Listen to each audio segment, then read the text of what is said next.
Окомплектоващи части за руски кораби ще произвеждат български заводи. Стана ясно по време на четвъртото заседание на постоянната руско-българска работна група в областта на корабостроенето, кораборемонта, морския и речния транспорт. Форумът се провежда във Варна и е част от Междуправителствена комисия за търговско-икономическо и научно-техническо сътрудничество. Българските фирми ще участват с съвременно проектиране на граждански кораби, включително на кораби за рибарския флот. Бяха договорени възможностите за съвместно участие в проекти в областта на корабостроенето в Каспийския регион на Руската федерация, форми на обмен на студенти по специалностите корабостроене и кораборемонт между висши учебни заведения на двете страни. Още за постигнатите споразумения научаваме от инженер Светлин Стоянов, съпредседател на работната група, председател на управителния съвет на Българската национална асоциация по корабостроене и кораборемонт.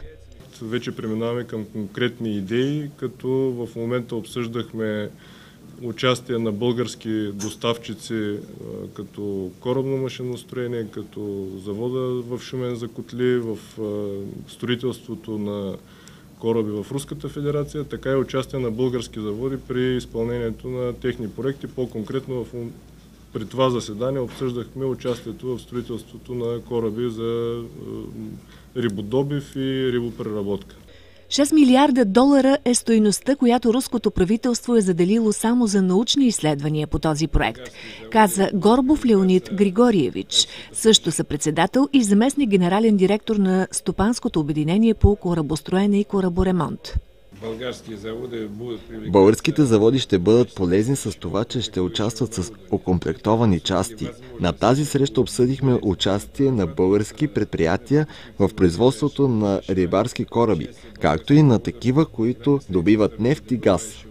Като първа успешна крачка в едно бъдещо дълготрайно и ползотворно сътрудничество окачестви подписването на взаимните договорености областния управител Данчо Симеонов, който е съпричастен на преговорите от самото начало. Поредната крачка към така очакваното и дългоочаквано, бих казал, сътрудничество в областта на корабостроенето, корабния бизнес, речните и морските технологии между Русия и България. Това, което сега наваксваме, по някакви причини загубено в годините, но така или иначе, след като вече беше осъществено сътрудничество в областта на проектирането, сега вече виждаме, че говорим вече за комплектация, говорим и за някои други направления, т.е. нещата върват напред, което може само да ни радва.